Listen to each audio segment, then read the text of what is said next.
मंदिर का जबरदस्ती पलायन, श्री पथरकाली अम्मन मंदिर का स्थानांतरण। कुआलालंपुर के बीचों बीच बसा 130 साल पुराना हिंदू मंदिर श्री पथरकाली अम्मन मंदिर जल्द ही स्थानांतरित होने वाला है।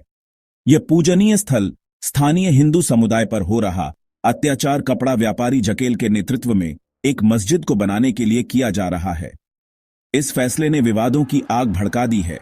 धार्मिक स्वतंत्रता, समानता और सांस्कृतिक विरासत की रक्षा में सरकार की भूमिका के बारे में गंभीर सवाल उठाए हैं। मंदिर का जबरन स्थानांतरण बहस का विषय बन गया है। मलेशियाई समाज के भीतर अंतर्निहित तनावों को उजागर करता है। श्री पथरकाली अम्मन मंदिर की कहानी केवल ईंटों और गारे की नहीं है। यह एक समुदाय के आध्यात्मिक आधार के विस्थापन के बारे में है।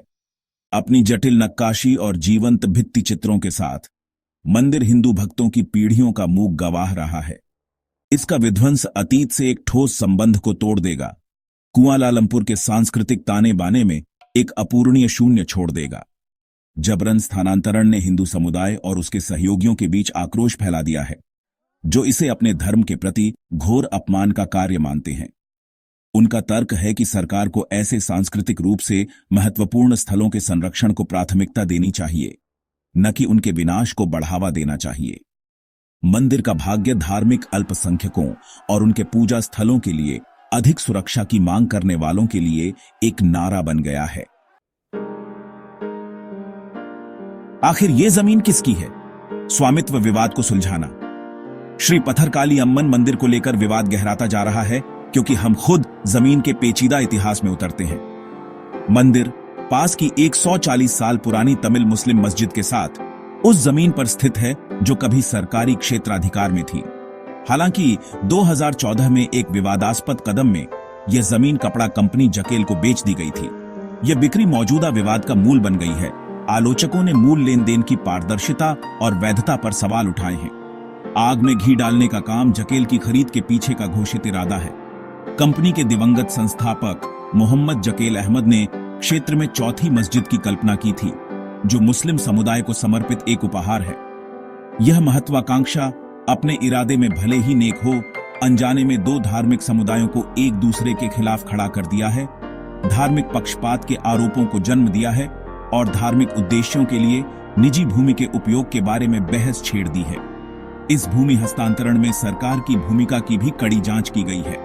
आलोचकों का तर्क है कि जकेल को बिक्री में पारदर्शिता की कमी थी और सरकार इस भूमि को एक निजी संस्था को हस्तांतरित करने के संभावित सांस्कृतिक और धार्मिक प्रभावों पर विचार करने में विफल रही। जनता से परामर्श न करने और निर्णय की कथित जल्दबाजी ने सरकारी अतिक्रमण और धार्मिक अल्पसंख्यकों की चिंताओं के प्रति संवेदनहीनता के आरोपों को और हवा दी है। प्रधानमंत्री की एंट्री, एक नई मस्जिद और बढ़ता विवाद। श्री पथरकाली अम्मन मंदिर के स्थानांतरण और नई मस्जिद मस्जिद मदनी के निर्माण ने मलेशिया के सर्वोच्च कार्यालय का ध्यान आकर्षित किया है। प्रधानमंत्री अनवर इब्राहिम खुद मस्जिद की आधारशिला रखने वाले हैं। यह एक ऐसा कदम है जिसने तनाव को और बढ़ा दिया है। जबकि प्रधानमंत्री ने मंदिर के वर्तमान स्थान के लिए उचित कानूनी मंजूरी के अभाव का हवाला देते हुए इसके स्थानांतरण का बचाव किया है। उनकी भागीदारी को कुछ लोगों ने मंदिर के विस्थापन के मौन समर्थन और एक धर्म को दूसरे धर्म पर प्राथमिकता देने के रूप में व्याख्यायित किया है। प्रधानमंत्री के इस आश्वासन से कि जकेल मंदिर के स्थानांतरण में सहायता करेगा और सिटी हॉल सक्रिय रूप से उपयुक्त वैकल्पिक भूमि की तलाश कर रहा है, आलोचकों को शांत करने के लिए बहुत कम किया है। उनका तर्क है कि स्थानांतरण प्रक्रिया में पारदर्शिता का अभाव है और प्रस्तावित वैकल्पिक स्थल मंदिर के वर्तमान स्थान के लिए अपर्याप्त प्रतिस्थापन है, जिसका हिंदू समुदाय के लिए ऐतिहासिक और आध्यात्मिक महत्व है। इस मामले में शामिल वकीलों पर स्थिति का फायदा उठाने और धार्मिक उत्पीड़न का झूठा आख्यान बनाने का आरोप लगाते हुए विवाद को खारिज करने के प्रधानमंत्री के प्रयासों ने केवल आग में घी डालने का काम किया है। उनके शब्दों को उन लोगों द्वारा क्रोध और निराशा के साथ पूरा किया गया है जो मंदिर के स्थानांतरण को मलेशिया में धार्मिक अल्पसंख्यकों के सामने आने वाली चुनौतियों का स्पष्ट उदाहरण मानते हैं। एक बंटा हुआ राष्ट्र, धार्मिक स्वतंत्रता और शहरी विकास में असमानता। श्री पथरकाली अम्मन मंदिर को लेकर विवाद ने मलेशिया में धार्मिक स्वतंत्रता, समानता और शहरी विकास और सांस्कृतिक विरासत के संरक्षण के बीच नाजुक संतुलन के बारे में एक व्यापक राष्ट्रीय बातचीत को जन्म दिया है। लॉयर्स फॉर लिबर्टी सहित मानवाधिकार संगठनों ने जबरन स्थानांतरण की निंदा करते हुए तर्क दिया है कि यह एक खतरनाक मिसाल कायम करता है और धार्मिक अल्पसंख्यकों के अधिकारों को कमजोर करता है।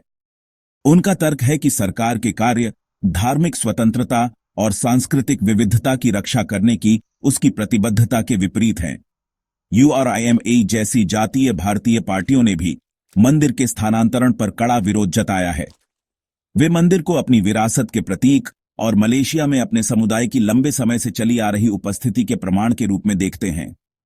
उनका तर्क है कि मंदिर का विध्वंस न केवल एक भौतिक संरचना के विनाश का प्रतिनिधित्व करता है, बल्कि उनके इतिहास और पहचान को मिटाने का प्रयास है।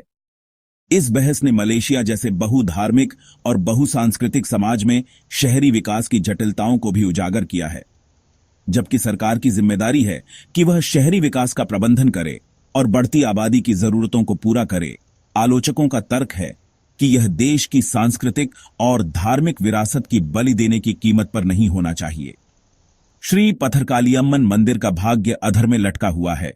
आधुनिक मलेशिया में संरक्षण के साथ प्रगति, विविधता के साथ विकास और अल्पसंख्यक की सुरक्षा के साथ बहुसंख्यकों के अधिकारों को संतुलित करने के लिए चल रहे संघर्ष का एक शक्तिशाली प्रतीक।